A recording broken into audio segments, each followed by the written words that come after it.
She pounded on my camper door, shouting on HOA rules like a battle cry. But when she saw what was inside, her face froze. And what happened next will absolutely shock you. It started as one of those picture-perfect afternoons, the kind you almost wish you could freeze in time. The sun hung lazily in the sky, spilling warm golden light across the street. Kids' laughter echoed faintly from down the block, and the distant hum of lawnmowers created a kind of suburban soundtrack. Everything felt calm, predictable, safe. And then it happened. A sharp, impatient bang, bang, bang, shattered the stillness, each strike against my camper door echoing like a judge's gavel slamming down. My heart lurched. It wasn't the kind of knock you answer casually, it was the kind that demands obedience. I froze for a moment, halfway through sipping my coffee. Then, slowly, deliberately, I set the mug down. Something in that knock carried authority mixed with furious sound, born from someone convinced they are absolutely, unquestionably in charge. I already had a suspicion who it might be, and sure enough, when I swung the door open, there she stood, Karen, our neighborhood's self-proclaimed guardian of order and chaos's sworn enemy. She was posed like a villain from a courtroom drama, arms crossed, designer sunglasses perched on her nose like twin judgment lasers, lips pursed so tightly they could cut glass. Even her shadow seemed to stand at attention. Her gaze darted over the camper like a hawk circling prey. Then, in a voice dripping with superiority, she fired the opening salvo. This camper violates community guidelines. Remove it immediately, or face fines. There it was, the legendary Karen tone, half accusation, half prophecy of doom. I could practically hear the imaginary HOA rulebook flipping open in her mind. She didn't blink, didn't breathe. She just glared, radiating the kind of energy that could make a mailbox confess. Behind her, a few neighbors had started peeking out from behind their curtains, drawn like moths to the spectacle. A golden retriever even paused mid-fetch, sensing drama in the air. Karen continued her verbal assault, listing imaginary infractions like a prosecutor reading charges. Unsightly appearance, negatively impacts property values. Unauthorized structure. Every word was sharp, rehearsed, dripping with the confidence of someone who believed the entire block depended on her personal crusade. In her mind, she wasn't just complaining, she was saving the neighborhood. What she didn't know was that she had just marched up the steps of the one place where I set the rules. As she ranted, I stayed silent, calm, still, calculating. Inside, though, a grin threatened to escape. Because here's the truth, Karen didn't realize, this wasn't just a camper. This wasn't some forgotten RV taking up space. This was a mobile courtroom. My courtroom. She thought she was scaring me with the threat of HOA fines. But if she knew what really went on behind this door of the gavel, the seal, the law itself, she would have thought twice before trying to flex her imaginary power. I leaned casually against the doorframe, letting her words bounce off me like rubber bullets. Finally, when she paused for air, I met her stare and spoke just for quiet words. "Are you quite done?" She flinched. Just a flicker. But I saw it, the first crack in her armor. Because what Karen didn't know yet was that this battle wasn't going to be fought on her turf. It was going to be fought on mine. And in my jurisdiction, the rules are very, very different. Karen didn't just stand there. She launched into action like a detective who'd just stumbled onto the crime of the century. With a dramatic huff, she circled my camper, heels clicking against the pavement like a metronome of disapproval. Her sunglasses reflected the sun like interrogation lamps, and every few steps, she stopped, squinted, and snapped a photo with her phone as if each click was sealing my fate. Evidence, she muttered under her breath, loud enough for everyone to hear. Unapproved structure. Eyesore. Clear violation of property values.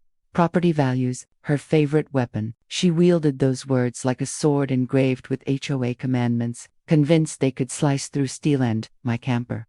Meanwhile, the quiet calm of the neighborhood began to ripple. Curtains parted. Garage doors cracked open. A couple down the street paused their dog walk mid-step. It was as if Karen's energy had sent a silent alarm through the cul-de-sac. Something controversial is happening. Within minutes, a small but fascinated crowd of neighbors gathered on their lawns, forming a semicircle of whispers. They weren't saying much, just trading quick glances, lips barely moving. But I could read it all. What's going on over there? Did he break the rules? Karen looks like she's about to explode.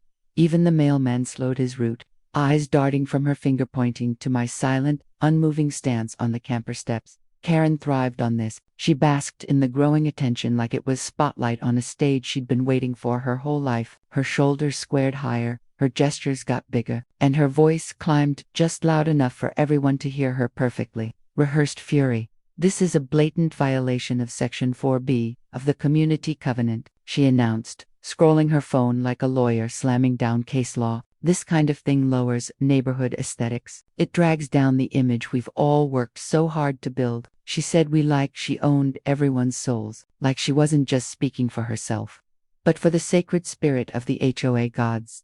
Then came the ultimate threat.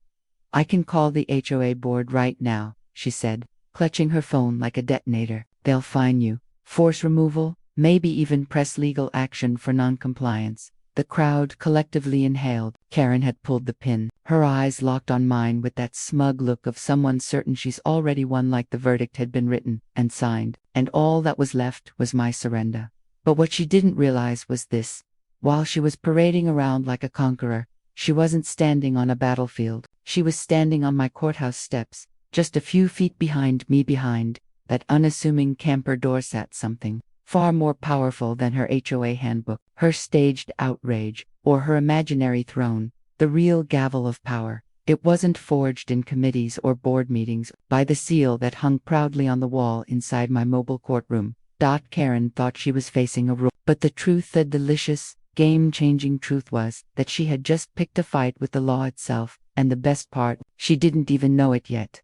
Taking a slow breath, I opened the door wide. Karen's eyes widened as she peered inside, expecting a messy RV interior. Instead, she saw rows of law books, a wooden judge's bench, and a real courtroom seal mounted on the wall. "Welcome," I said calmly, "to Mobile Courtroom Unit Number 14. You could hear the collective gasp from the neighbors. Karen's confident posture crumbled as she tried to process what she was seeing. Her HOA handbook suddenly felt very small. I explained that I'm a traveling circuit judge, appointed by the state to hold mobile hearings for rural cases. When courthouses are too far, justice comes on wheels. This camper isn't just a vehicle, it's a certified legal facility, complete with Wi-Fi court records, security cameras, and even a witness stand. I've presided over hundreds of real cases inside this tiny legal fortress." Karen's jaw literally dropped. The same woman who once ticketed kids for chalk drawings was now speechless. I gently reminded her that state-authorized judicial vehicles are exempt from HOA regulations. "Actually," I said, "trying to interfere with court operations could be considered obstruction." Her face turned bright red. The crowd, cheering silently with their eyes. Karen mumbled something about misunderstanding and practically sprinted away. For the first time ever, the HOA queen had been legally dethroned.